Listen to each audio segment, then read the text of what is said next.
ভাই আমার, তা আজকে আমাদের ঈমান নষ্ট হয়ে গেছে। যার হাতে মোবাইল আছে কেউ বলতে পারবে না যে আমি নেককার দিনদার একবারে পাক্কা সাচ্চা মুমিন মুসলমান হয়ে থাকবো, কারণ মোবাইলে মেলাই রকম আসছে। আসে না, আসে না, মেলাই রকম মোবাইলে আসছে। মোবাইল একদিক থেকে লাভ আছে তো একদিক থেকে ক্ষতি করেছে। ভাই মুসলমান, আজকে আমরা মুসলমান, এই মোবাইলে দুনিয়া আমাদের নষ্ট হয়ে গেল, আখিরাত আমাদের নষ্ট হয়ে গেল। কত ভাই এমন আছে এখন ছোট ছোট বাচ্চারাকে দেখবেন, ছোট ছোট বেটিরাকে বেটারাকে দেখবেন যে বাপের কাছে মোবাইল আছে তো ছোট ছোট বাচ্চা বাচ্চিরা মোবাইল নিয়ে তারা জীবনটাকে নষ্ট করে দিলে। পড়ালেখাতে মন লাগে না, খো মোবাইল দেখে দেখে সময়টা কেটে গেল, গেম খেলে ফিল্ম দেখায়, এই করে ওই করে আমরা নষ্ট করে দিই। খারজা হোক ভাই, ওদিকে যাব না খো।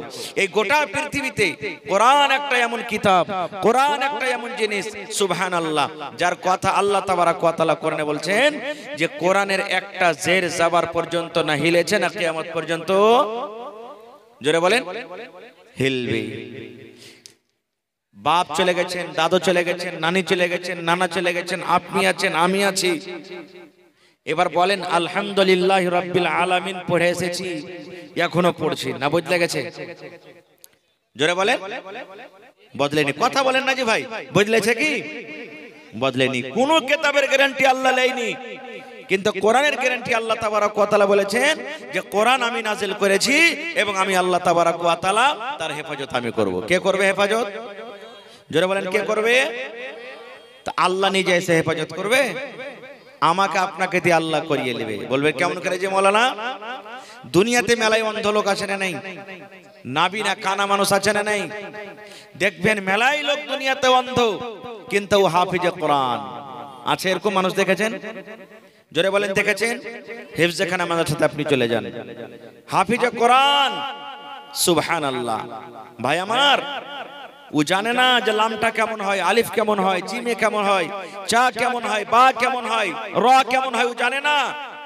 কিন্তু দেখেন আল্লাহ তাবারক ওয়া তাআলা ওকে গোটা কোরআনের হাফিজ করে দিয়েছেন। এর মানে বোঝা গেল আল্লাহ তাবারক ওয়া তাআলা তার জারিয়াতে কোরআনের হেফাজত করিয়ে নিলেন। সুবহানাল্লাহ।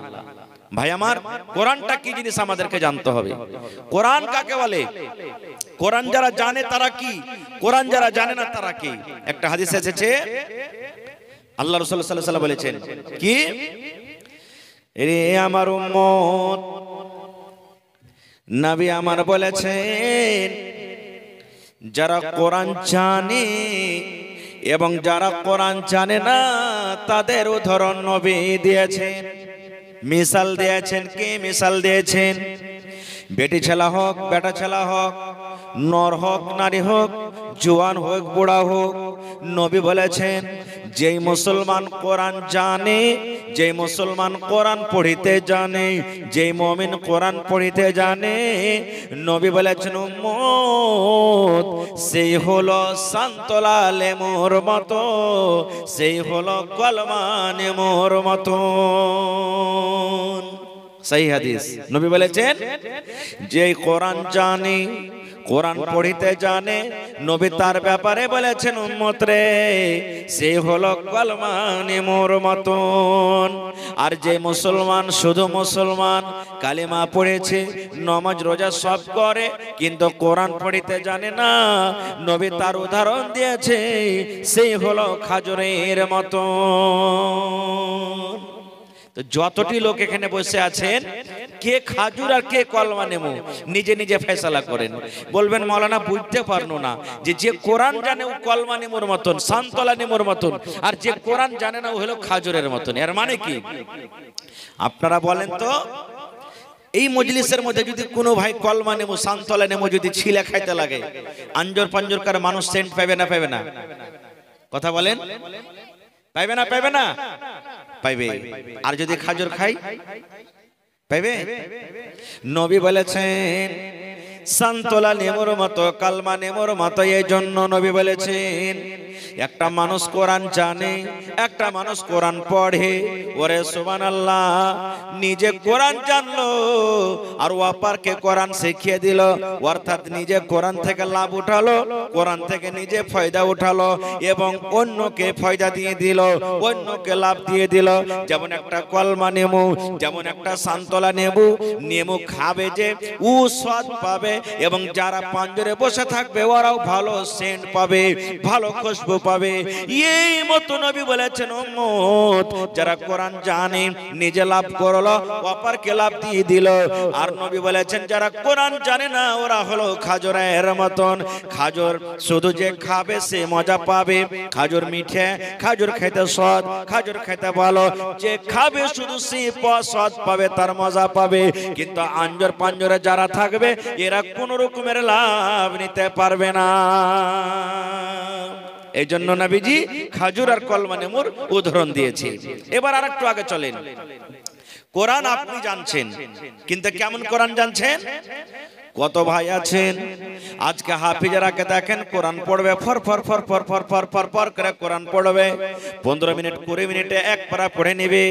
আর আপনার মতো লোক কোরআন তো পড়িতে জানে কিন্তু অত তাড়াহুড়া করে কোরআন পড়িতে জানে না, আটকায় আটকায় কোরআন মাজিদ পড়ে, পড়িতে তো জানছে। ওরে আল্লাহ, এক পারা পড়িতে 3 ঘন্টা লেগে যায়, এক পারা পড়তে 2 ঘন্টা লেগে যায়, এক পারা পড়তে 2.5 ঘন্টা লেগে যায়। তাহলে বলবেন মাওলানা জি নেকিতে কি পার্থক্য আছে? আমরা যে 3 ঘন্টাতে এক পারা পড়ি, 2 ঘন্টাতে এক পারা পড়ি। কত ভাইকে দেখবেন গোটা 30 পারা কোরআন রমজান মাসে হয়তো একবার পারবে পড়িতে। আর কত মা, কত খালা, কত দাদি, কত ভাই এমন আছেন 4 বার ফিরে দিয়ে দিবেন, 5 বার দিয়ে দিবেন, 7 বার দিয়ে দিবেন। এরকম আছে না নাই? আছে না নাই? কত হাফিজেরাও আছে কোরআন যখন পড়িতে লাগবে নমাজে তো মানে রাজধানী গাড়ি চলছে, আমিন হয়ে গেল। এরকম কোরআন পড়ে কোনো লাভ হবে না ভাই, কোনো লাভ হবে না।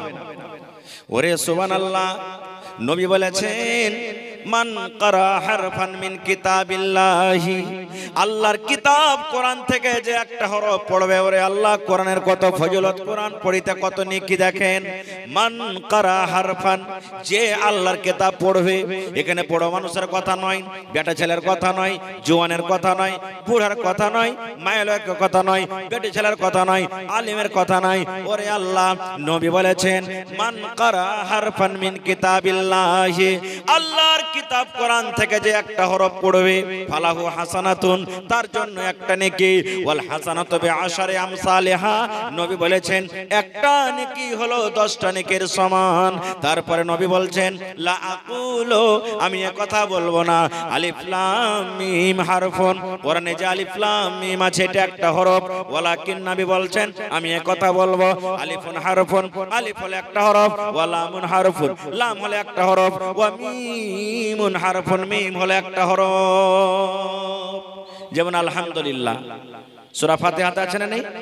আলহামদু কয়টা হরফ বাজে দেখেন, আলিফ একটা হরফ, লাম একটা হরফ, হা একটা হরফ, মিম একটা হরফ, আর দাল একটা হরফ। কয়টা হলো?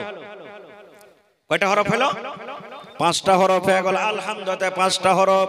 নবী আমার বলেছেন উম্মত যদি কোনো পুরুষ কিংবা মহিলা আলহামদু যদি একবার পড়ে, আল্লাহ রাব্বুল আমিন তাকে 5 10 50 খানা নেকি আল্লাহ তাকে দান করে দেবে। সুবহানাল্লাহ, একটা কোরআনের ফজিলত হয়ে গেল। আর যারা কষ্ট করে কোরআন পড়ে, কেমন কষ্ট, আটকে আটকে কোরআন পড়ে, কোরআন পড়িতে পারে না তাও চেষ্টা করে না পড়বো পড়বো, নিজের চেষ্টাকে জারি রেখেছে, মেহনতকে জারি রেখেছে, না রে না কোরআন পড়বো। নবী বলেছেন উম্মত ওই মানুষের জন্য, ওই লোকদের জন্য আজরাইনি ডাবল নেকি আল্লাহ রাব্বুল আমিন রেখে দিয়েছেন।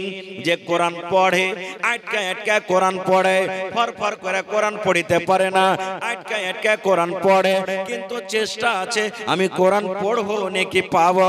নবী বলেছেন তার জন্য হলো ডাবল নেকি, এক নেকি হলো পড়ার, আর দুই নম্বর নেকি হলো পড়িতে পারে না তাও চেষ্টা করে পড়ছে, এই জন্য আল্লাহ রাব্বুল আমিন নবী বলেছেন তাকে আল্লাহ ডাবল নেকি দান করবেন। গোটা পৃথিবীর মধ্যে এক নম্বর কিতাব কি? কোরআন। এই কোরআন কখন এসেছে? কোরআন কি জিনিস? কোরআন আল্লাহর কিতাব কি মানুষের কিতাব?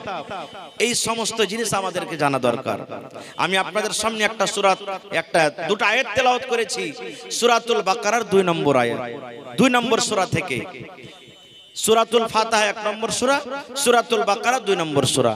সূরাতুল বাকারা কেন হলো সূরাতুল বাকারা? আল্লাহ তাবারাক ওয়া তাআলা এই সূরাটাতে একটা গায়ের ঘটনা বয়ান করেছেন। গায়, বাকারাতুন মানে গায়, যার দুধ আমরা খাই। এই গায়ের ঘটনা বয়ান করা হয়েছে, এই গায়ের ব্যাপারে কথা আছে, এই জন্য আল্লাহ এই সূরাটার নাম রেখেছেন সূরাতুল বাকারা। আর একটা কথা বলে দিই, জিনে যখন মানুষকে ধরে নাই, শয়তানে মানুষকে যখন পেরেশান করে, ওরে আল্লাহ পরিতে পেরেশান করে, 26 দিনে পেরেশান করে, আমরা ওঝার কাছে চলে যাই, কবিরাজের কাছে চলে যাই, বাড়িতে আমরা থাকতে পারি না। কিন্তু নবী বলেছেন উম্মত তোমাকে যদি 26 দিনে জ্বালায়, তোমাকে যদি শয়তানে জ্বালায়, তাহলে তোমাকে কোনো কবিরাজের কাছে যেতে হবে না, তোমাকে কোনো জাদু মন্ত্র তোমাকে করতে হবে না। নবী বলেছেন কোরআনে 2 নম্বর যে সূরা আছে সূরাতুল বাকারা, তুমি বাড়িতে তেলাওয়াত করো। সূরাতুল বাকারা তুমি পড়ে যাও, নিজে পড়িতে জানো তো নিজে পড়ো, নিজে না জানো বেটা জানছে পড়িতে বলো, বউকে পড়িতে বলো, বেটাকে পড়িতে বলো, বেটিকে পড়িতে বলো। নবী আমার বলেছেন যে বাড়িতে সূরাতুল বাকারা তেলাওয়াত হয়, ওই বাড়িতে জীবনে কোনোদিন শয়তান ঢোকে না। হাদিসের কথা, যেই বাড়িতে সূরাতুল বাকারা তেলাওয়াত হবে কোনোদিন ওই বাড়িতে শয়তান ঢুকবে না। আর একটা আপনাকে দোয়া শিক্ষা যাচ্ছে কিন্তু ভালো, আশা করছি জানেন তো আলহামদুলিল্লাহ, না জানেন জীবনে কাজে দিবে আপনাকে। কোরআনের এক এক আয়াতের ফজিলতে, কোরআনের এক এক সূরার ফজিলত আছে, তার মধ্যে একটা ফজিলতের কথা আপনাকে দিয়ে যাচ্ছি। আল্লাহ রাসূল সাল্লাল্লাহু আলাইহি সাল্লামের জামানাতে বাইতুল মাল জমা হয়েছিল। বাইতুল মাল বুঝেন? সরকারি মাল। এখন যেমন ফেতরা জমা হয় না, চাল জমা হয়, গম জমা হয়, হয় কি হয় না? তা আল্লাহ রাসূলের জামানাতে বাইতুল মাল জমা হতো, সরকারি মাল, যাও, কিশমিশ, খাজুর, এই সমস্ত জিনিস জমা হয়েছে। এখন আল্লাহর রহমতে এই 10-15 বছর থেকে চোর নাই, না আছে? আগতে মাঠে যদি ধান কেটেছে তো জোগালছে, এখন জোগাতে গেছে কেউ? কেউ জোগাতে যায় না। আল্লাহ এত সুখ দিয়েছে, বাড়ি থেকে চুরি হয়ে গেছে, কিন্তু আল্লাহর রহমত আল্লাহ খুব খুশহাল রেখেছে মানুষকে। তো আল্লাহ রাসূলের জামানাতে চোর ছিল, মাল জোগাবে কে? নবী বলছেন সাহাবীরাকে, যেমন আপনারা বসে আছেন আজকে জালসা শুনছেন, সাহাবায়ে কেরামের জামাত, তখন নবী বলছেন কে মাল জোগাবে গো? একজন সাহাবী যার নাম হলো আবু হুরায়রা রাদিয়াল্লাহু তাআলা আনহু বলছে হুজুর আমি মাল জোগাবো। নবী বললেন ঠিক আছে, রাতে তুমি ঘুমায়ো না, পহরাদারি করো মালের। সব সাহাবী চলে গেছেন বাড়ি, ও মালের কাছে বসে আছে। ঠিক রাতের বেলাতে 12-1-2 যখনই রাত হলো, রাতের বেলাতে একটা চোর এসে মাল চুরি করতে শুরু করে দিয়েছে, বরাতে ভরতে শুরু করে দিয়েছে। এই সাহাবী কইছে ঘুসুর মুসুর কে করছে রে? যে দেখছে তো একটা চোর মাল চুরি করছে, ওর হাতখানটাকে যে ধরে নিয়েছে। সহিহ বুখারী শরীফের হাদিস, হাতখান ধরে নিয়েছে। ধরা পড়তন বলছে রে আল্লাহর বান্দা, তোমাকে কি ডর লাগে না? তোমাকে কি ভয় লাগে না? মালের পহরাদারি আমি করছি, মাল আমি জোগাচ্ছি, আর আমার চোখের সামনে তুমি মাল চুরি করো। চোর কি বলছে, ভাই রে ছেলে মেয়ে বাড়িতে আছে রে ভাই, না খেয়ে আমার ছেলেরা আছে, কয়েকদিন থেকে খানা খাইনি, পেটে খুব জ্বালা, এই জন্য মাল চুরি করতে এসেছি, ভাইরে তুমি আমাকে ছেড়ে দাও, আর মাল চুরি করতে আমি আসবো না। প্রথম দিন ছিল, আল্লাহওয়ালা সাহাবী বলছে আসবে না তো ভাই, না তো না আসবে না, ছেড়ে দিলেন চোরকে। ভোরবেলাতে নবী বলছেন, নবীকে কিন্তু আল্লাহ ওহী করে দিয়েছেন, ভোরবেলাতে নবী বলছেন আবু হুরায়রা মাল পহরাদারি করেছো তুমি? জি। বলছে রাতকার ঘটনা কি ঘটেছে? বলছে নবী গো, একটা চোর চুরি করতে এসেছিল নবী গো, আমি তাকে ধরে নিয়েছি, আর ধরার পর আমাকে খুব ককতি মিনতি করেছে, ভাই ছেড়ে দাও আর আসবো না। আমি তার দয়া ময়া দেখে ছেড়ে দিয়েছি।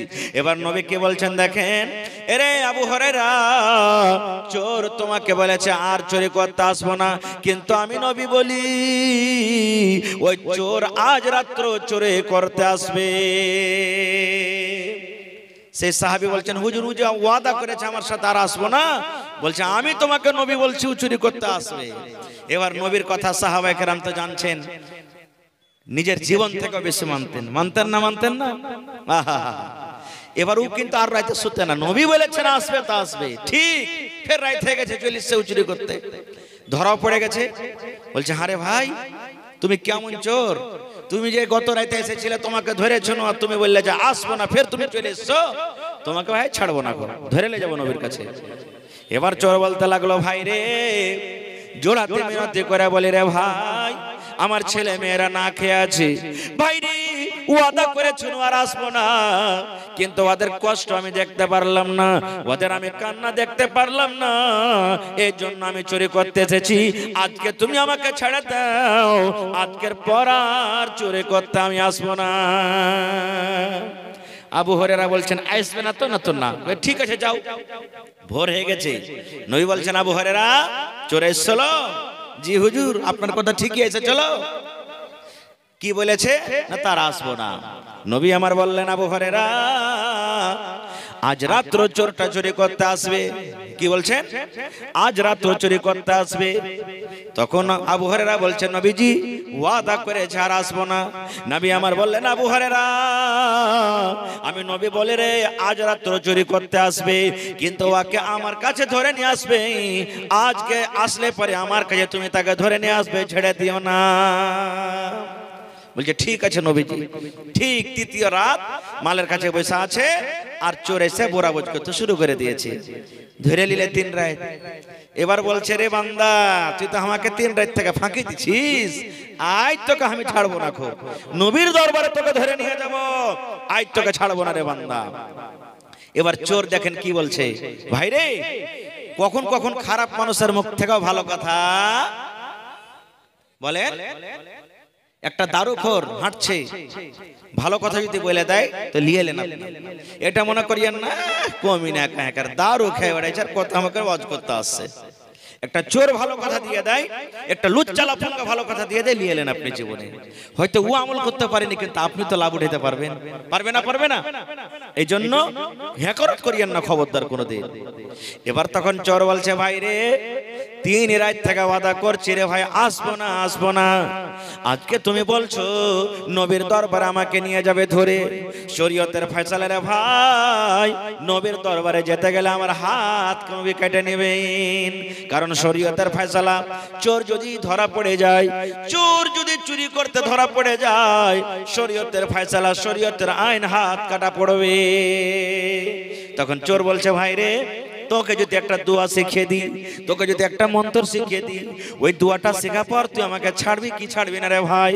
তোকে যদি একটা দোয়া শিখিয়ে দিই, তোকে যদি একটা মন্ত্র শিখিয়ে দিই, আমাকে তুই ছাড়বি কি ছাড়বি না? এই জামানার মানুষ আমরা হইতাম তো কি বলতাম, চুরি করতে এসেছে আর ফের দেখালো কত দোয়া শিখাবে, টেঁড়া করে মারতাম। না এসেছো একা যাবে একা, সঙ্গে কেহ যাবে না। মাটির বাড়ি মাটির ঘর, মাটির হবে বিছানা। এসেছো একা যাবে একা, সঙ্গে কেহ যাবে না। কিন্তু সেদিন ডাক পড়িবে কবর মাঝে শুইতে, জোগাড় কিছু করছো বন্ধু তার মাঝে বিছাইতে। লক্ষ কোটি মুদ্রা বয়ে করছো বালা খানা, হীরামণি মুক্তা দিয়ে পালঙ্কের ওই বিছানা। এমন জায়গা যাইতে হবে যে ঘরে নাই সাথী, এমন ঘরে রইতে হবে যে ঘরে নাই বাতি। দাদা গেছেন, বাবা গেছেন, কেউ তো ফিরে এলো না, এমনি ভাবে যাইতে হবে, তোরা কেন বুঝিস না? সাধের ছেলে চলে যাবে আর তো আপা ডাকবে না, পরনের বিবি চলে যাবে আর তো ঘরে ফিরবে না। নারে তাকবীর, थोड़ा आवाज बढ़ाइए। आज के जलसार যোগ্যতময় শ্রদ্ধেয় সভাপতি সাহেব, উপস্থিত ওলামায়ে কেরাম, সামনে বসা থাকা ইসলাম দরদি, দিন দরদি ভাই ও বাবাজিরা, পর্দানাসীন মায়েরা, খালারা,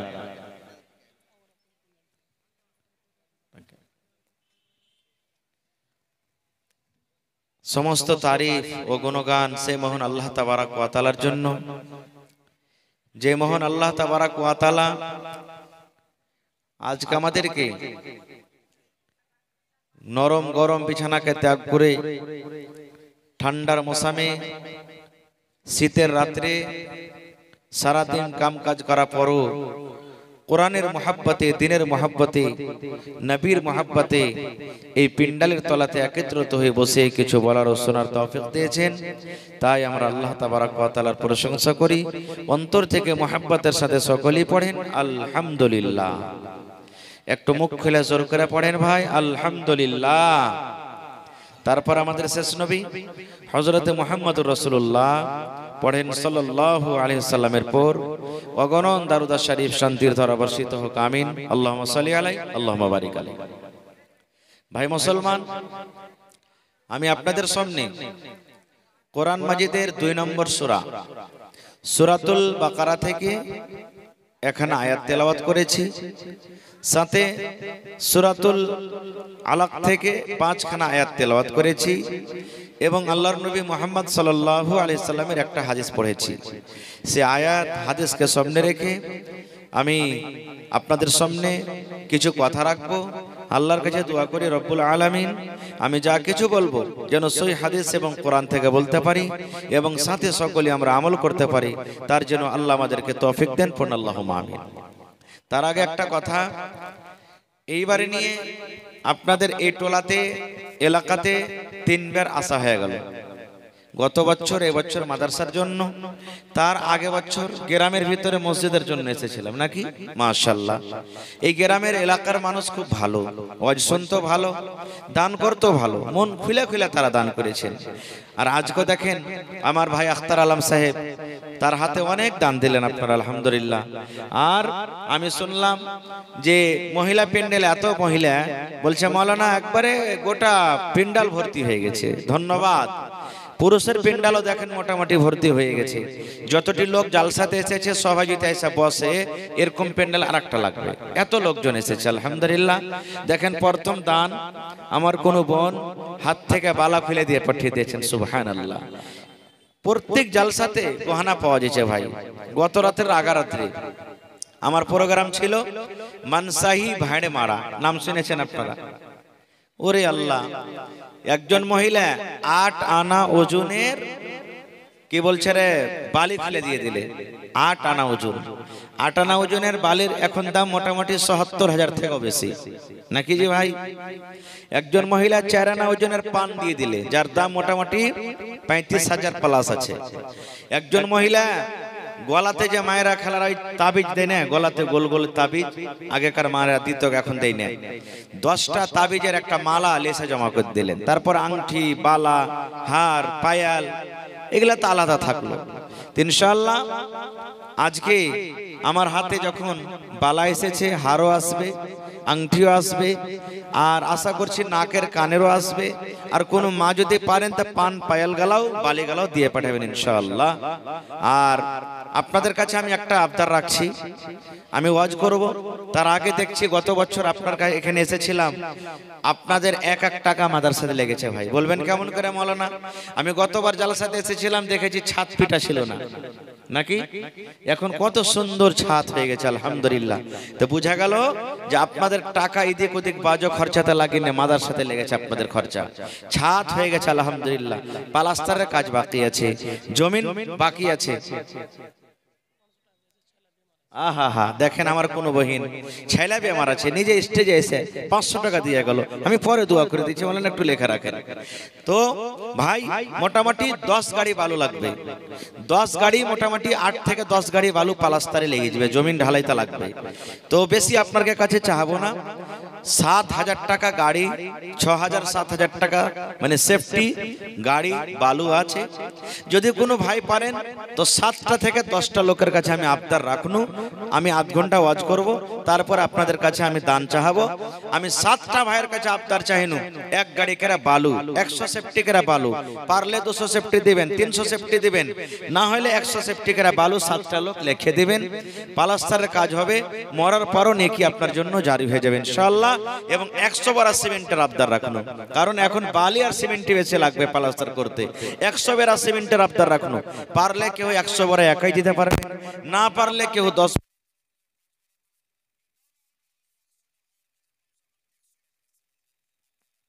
ইনশাআল্লাহ তাআলা আশা পুরা করবেন। তো ভাই আমার, আল্লাহ তাবারাক ওয়া তাআলা কোরআন মাজিদে আমাদেরকে দিয়েছেন কোরআন মাজিদ। আর আজকে আপনাদের এই মাদ্রাসাতে আমার পরে ইনশাআল্লাহ তাআলা 3 জন হাফিজে কোরআনকে লাঠি পাগড়ি দেওয়া হবে। 3 জন হাফিজে কোরআন, সুবহানাল্লাহ। আপনারা জানছেন ভাই, যত লোক এখানে বসে আছেন, আচ্ছা যারা যাইছে ভাই যেতে দেন, আপনারা থাকেন নিজের কাম করেন। আচ্ছা আপনারা যান না, যারা যাইছে যাইতে দেন, আপনারা নিজের কাম করেন, যান। মায়েরা খালারা, আপনারা রাস্তা পথে না যায়, যেখানে আপনাদের জায়গা সেখানে আপনারা চলে যান, এতে ভালোই আছে। তো ভাই 3 জন হাফিজে কোরআনকে লাঠি পাগড়ি দেওয়া হবে। আমরা আপনারা জানি একটা সূরা মুখস্থ করতে কত কষ্ট হয় আমাদের, হয় কি হয় না?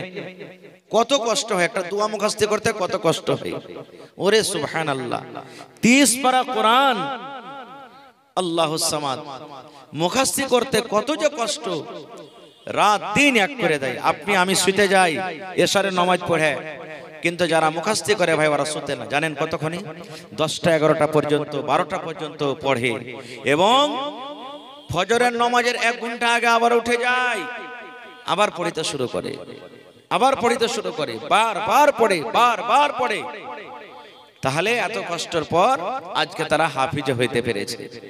তো আল্লাহ তাবারাক ওয়া তাআলার এই কোরআনকে যে এত কষ্ট করে মুখস্থ করেছেন, আর আপনারা এখানে বসে আছেন, আমি জানছি আর আমার এটা বিশ্বাস আছে, যতটি ভাই এখানে আছেন কম কইরা সূরাতুল ফাতিহাও মুখস্থ আছে আপনাদের, বেশি না থাকতে গেল, আছে না নেই?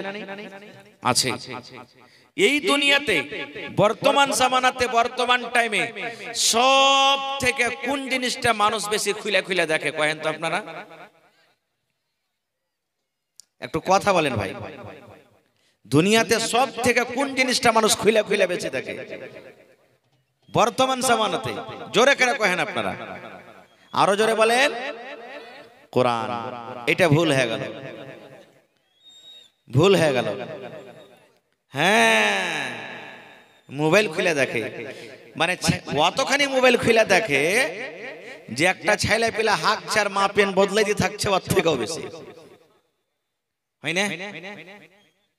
একবারে রাইতে যে 2 মিনিট যদি আমরা সময় পাই, আমরাও দেখি, এটা লয় যে আমি খুব সাধু তাও লয়, আমরাও দেখি, আমিও দেখি। মোবাইলের অভ্যাস এত হয়েছে যে যদি খাইয়া দেয়, যদি 5 মিনিট বসি কিংবা শুতে থাকি, তো হাত লক করে থাকবে না ভাই, টাপ টিপ টাপ টিপ টাপ টিপ চালু হইতে থাকবে। ধন্যবাদ জানাই ওই ভাইয়েরাকে যারা এখনো মোবাইল হাতে করেনি, এরা খুব ভালো আছে। যারা মোবাইল ছয়নি না, এরা খুব নেককার হয়ে আছে। আল্লাহ রাসূলের একটা হাদিস আছে, এখন আমরা ইমানদার কাকে মনে করি, নেককার কাকে মনে করি? যে নামাজ পড়ে, রোজা করে, দান করে, হজ করে, যাকাত দেয়, নাকি? এরাকে নেককার মনে করি। আল্লাহ রাসূল বলেছেন এক জামানা, এক টাইম এমন আসবে যে মানুষ রাস্তা দিয়ে হাঁটবে আর রাস্তার আঞ্জর পাঞ্জরে মানুষ জেনা ব্যভিচার করবে, জেনা ব্যভিচার করবে। তো ওই জামানাতে ওই টাইমে নেককার ওই লোকটাকে বলা হবে যে শুধু মুখ দিয়ে কথাটা বলবে, আরে পাগলেরা তোরা যখন এই গুনার কাজটা করবি তুই এত মানে সদরে কেনে আড়ালের দিকে যা, আড়ালে যে কাজটা কর। মানে বুঝা গেল যে এই কথাটা বলার লোক থাকবে না ওই টাইমে, এত খতরনাক, মানে এত সময় আসবে, এত বুরাই হবে দেশে, এই কথাটা বলারও সময় হবে না। সুবহানাল্লাহ।